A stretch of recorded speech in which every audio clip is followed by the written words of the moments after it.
Assalamualaikum warahmatullahi wabarakatuh. Selamat Waalaikumsalam warahmatullahi wabarakatuh. Assalamualaikum warahmatullahi wabarakatuh. selamat siang, Ibu dosen, Ibu Eva Riza MPD dan rekan-rekan mahasiswa dan seluruh peserta webinar yang saya banggakan.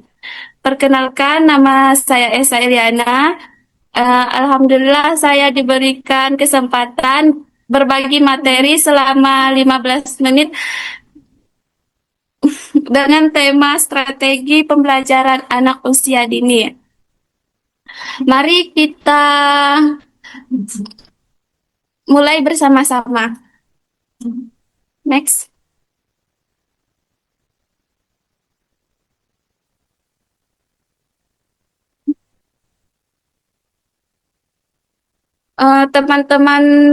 Teman-teman sekalian, kita semua tahu bahwa masa anak usia dini adalah masa emas pertumbuhan.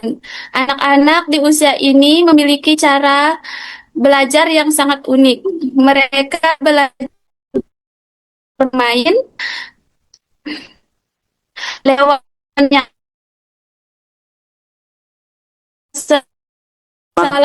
kita salah mengira bahwa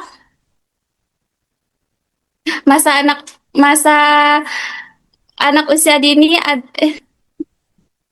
pembelajaran di PAUD itu hanya sekedar mengajarkan huruf dan angka. Padahal tugas kita juga lebih besar. Kita harus menumbuhkan dan mengembangkan seluruh potensi anak secara utuh. Oleh karena itu, sangat penting bagi kita untuk menyusun strategi pembelajaran yang benar-benar sesuai dengan tahap perkembangan anak, bukan keinginan orang dewasa. Next.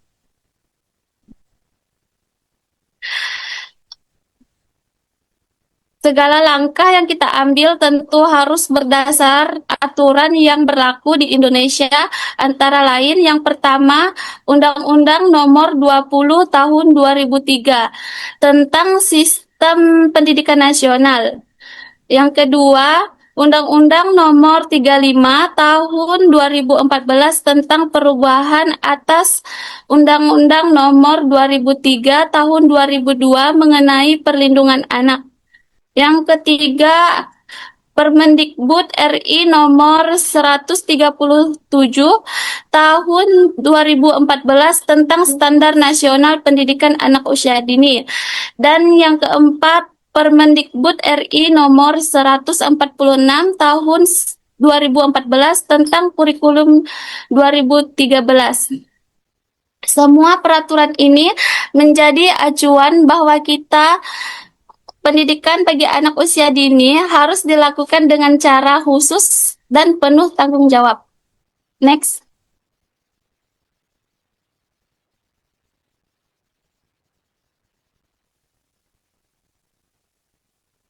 Di sini terdapat prinsip utama pembelajaran. Dalam menerapkan strategi, ada 5 prinsip utama yang tidak boleh kita tinggalkan. Yang pertama, belajar sambil bermain. Ini adalah cara paling alami bagi anak. Yang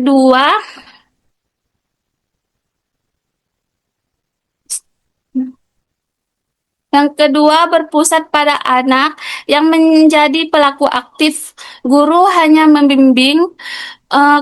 Ketiga, holistik integratif, yaitu contohnya mengembangkan fisik, pikiran, bahasa, sosial, emosional, dan agama sekaligus. Dan yang keempat, gunakan benda nyata seperti lingkungan sekitar. Anak lebih paham jika melihat dan memegang langsung. Dan yang kelima, hargai perbedaan. Contohnya, setiap anak tumbuh dengan kecepatan dan bakat yang berbeda. Next.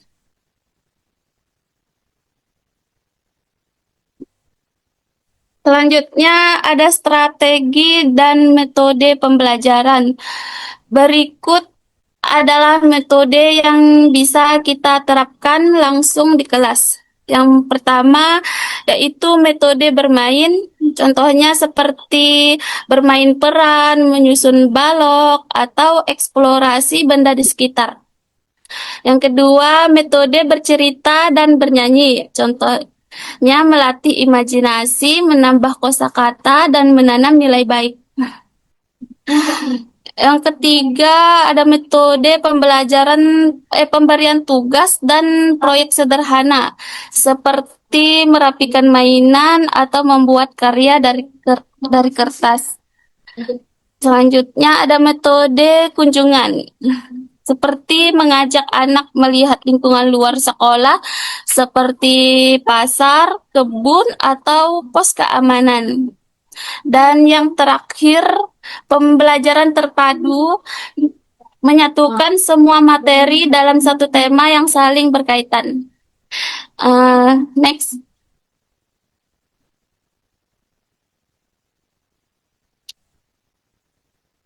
Di sini contoh penerapan. Supaya lebih jelas, saya berikan contoh nyata. Misalnya kita mengambil tema tanaman. Anak tidak hanya mendengar penjelasan, tapi mereka diajak menanam biji, menyiram tanaman, mengamati daun, menyanyi lagu tentang tanaman, bahkan menghitung jumlah biji yang ditanam.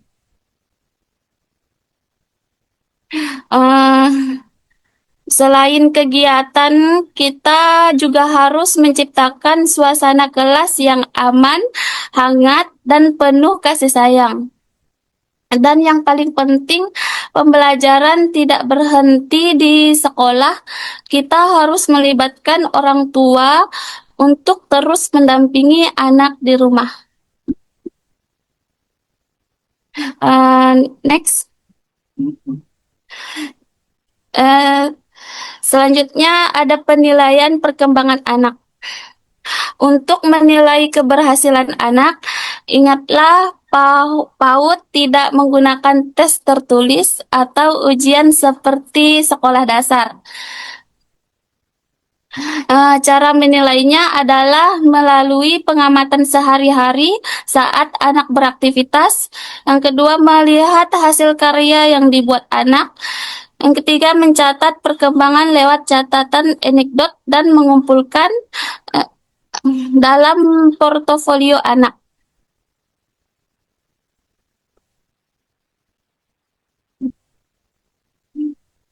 Di sini dapat kita simpulkan sebagai rangkuman materi yang sudah kita bahas. Pertama, pembelajaran PAUD harus selalu menyenangkan, mengajak anak aktif, dan sesuai dengan tahap pertumbuhan. Yang kedua, strategi yang tepat dapat membantu anak tumbuh menjadi pribadi yang sehat, termulia, dan percaya.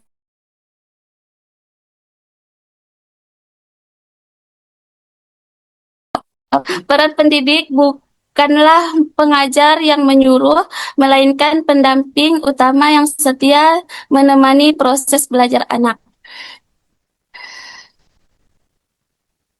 Next. Sekian materi yang dapat saya sampaikan pada kesempatan kali ini. Semoga menjadi bekal dan bermanfaat bagi kita semua. Mohon maaf atas segala kekurangan. Terima kasih atas perhatiannya dan wabillahi taufiq wal hidayah. Wassalamualaikum warahmatullahi wabarakatuh. Waalaikumsalam warahmatullahi wabarakatuh. Terima kasih kami sampaikan kepada Esa Jana sebagai narasumber kedua atas pemaparan materi yang sangat menarik dan memberikan banyak wawasan baru bagi kita semua. Mari kita berikan apresiasi terbaik dengan memberikan virtual applause melalui fitur reaction di Zoom sebagai bentuk penghargaan atas ilmu yang telah beliau bagikan. Terima kasih atas antusiasmenya buat semua peserta webinar yang ada di ruang Zoom hari ini. Selanjutnya kita akan memasuki sesi tanya jawab. Pada kesempatan ini kami akan membuka kesempatan untuk 2 orang penanya. Bagi yang ingin bertanya, silakan untuk menuliskan pertanyaan di kolom chat dan mencantumkan nama dan kelas. Oke, baik. Terima kasih kepada para peserta yang telah mengajukan pertanyaan. Selanjutnya saya akan membacakan pertanyaan yang telah masuk kepada narasumber, yaitu pertanyaan pertama dari Nezi Herliana. Yang pertanyaan adalah, dalam satu kelas, biasanya kemampuan anak dan karakter setiap anak itu berbeda-beda. Ada yang cepat memahami kegiatan, tetapi ada juga yang membutuhkan waktu lebih lama. Menurut Kak Esa, strategi seperti apa yang sebaiknya dilakukan guru agar semua anak tetap bisa belajar dengan nyaman dan tujuan pembelajaran yang tetap tercapai tanpa ada anak yang merasa tertinggal? Kepada Esa Aliana, kami persilakan untuk memberikan tanggapan dan jawaban atas pertanyaan tersebut. Baik, terima kasih Kak Witri telah membacakan pertanyaannya. Saya akan menjawab pertanyaan dari Kak Mezi. Guru itu perlu memahami bahwa setiap anak memiliki kecepatan dan gaya belajar yang berbeda. Oleh karena itu, pembelajaran perlu dibuat fleksibel dan berpusat pada anak. Oleh Guru dapat memberikan pendampingan yang berbeda sesuai kebutuhan masing-masing anak, menggunakan berbagai metode belajar seperti bermain, bercerita, atau eksplorasi, serta memberikan apresiasi terhadap setiap perkembangan anak. Dengan begitu, semua anak tetap dapat berkembang sesuai potensinya tanpa harus dibandingkan dengan teman-temannya. Sekian jawaban dari saya.